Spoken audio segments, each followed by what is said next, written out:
Maintaining a healthy fitness routine while still enjoying some of life's pleasures, like a glass of wine, a cocktail, can feel a bit like a tricky balance. For many, the challenge lies in how alcohol impacts your workout, recovery, and your fitness goals. Yeah, how can you enjoy a social drink without sacrificing your progress?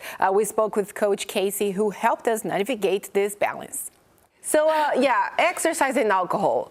So how can someone maintain a consistent fitness routine while still enjoying alcohol in moderation? Sure. Well, I mean, everything in moderation. You hear that, we talk about it, and that goes with everything.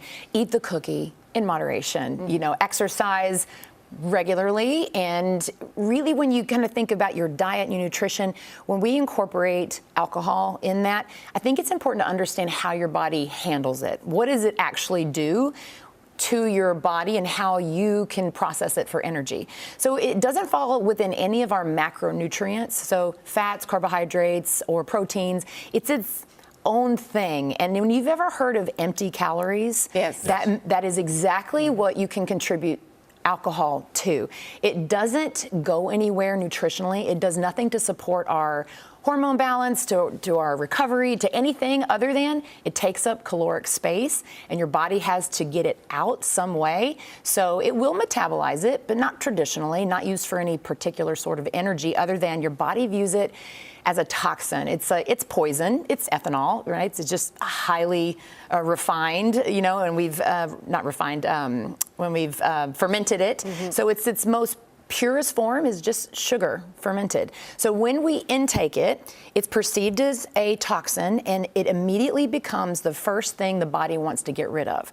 So let's say that's how you're in a fitness program and you're really working towards losing a little body fat. You want to maintain your gains that you're building with your strength training. If you are consistently intaking alcohol, but you're trying to cut back on all these other extra calories, your body will perceive the calories taken in by alcohol as its first we got to get rid of that first, right? So when you look at the grams for alcohol, it's about 7.1 calories per gram of alcohol, and a typical, let's say, a glass of wine is about 5 ounces. Who has a 5-ounce glass of wine?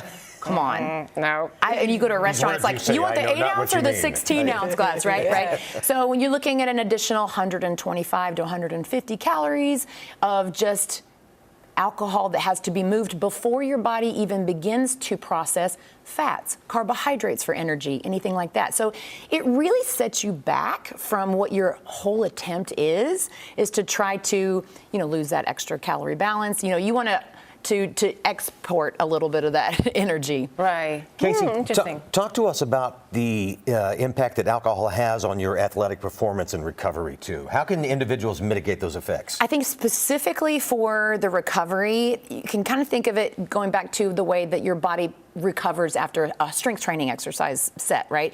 You have a protein synthesis phase that your body goes through where you're utilizing proper nutrition to rebuild the muscle. But when you add alcohol in excess, now obviously I'm not trying to say don't ever drink, but when you add additional alcohol, it disrupts the way your hormone balance treats that synthesis. It doesn't necessarily divert the right nutrition to where it needs to go for that recovery. And also, recovery is important in your sleep cycle.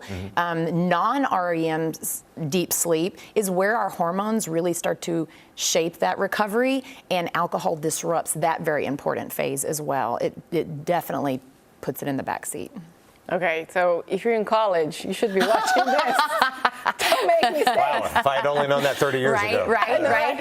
Tell me what we did. But I think for someone who exercises, like you said, we want to have a social life, and if you're someone who drinks, have the drink, but be mindful of the serving sizes, of spacing it with water to help dilute that a little bit.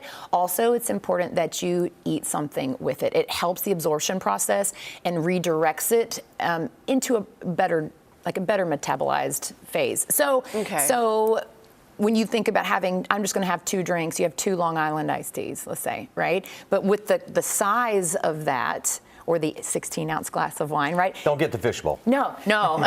That's not 1 drink. That's 2.5 drink. So serving sizes matter as well. So when you have your cocktail, when you have your drink, consider that. And one thing you did mention earlier, Cliff, is also if you're like a foo-foo drinker, you know, like I want my Manhattan or my margarita, you know, it's the additional nutrients that are in that, the sugars, like the extra fats and carbohydrates that make up that drink that you have to process as well. Okay, so we don't need to completely eliminate, but watch the portions. Is there any guidelines for timing of like consuming alcohol? Depending on your gender, your body weight, your size, is how quickly you metabolize it. Also, the stoutness of the drink, what your BAC level is of that drink. You know how much alcohol content is in the drink itself. So when you have a beer, think about have that within an hour, then maybe have your next hour drink water. And if you want to have another one, add another one. Now, most of us go to a ball game or something and you have one a quarter, maybe, you know, as you do that. Or it's a beer, beer.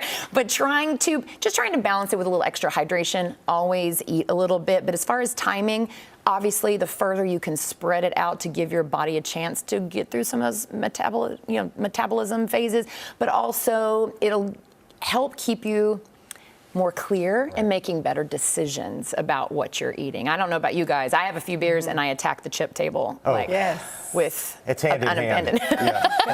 Yes. So the big takeaway is moderation between your alcohol and your exercise. Yes, moderation. And if you have big goals, consider significantly backing it off. The recommended daily allowance of alcohol really for a woman is 1 and 2 for a male. All right, great stuff to keep in mind. Exactly. Casey, thank you so much. You're very welcome. Appreciate it. You're welcome.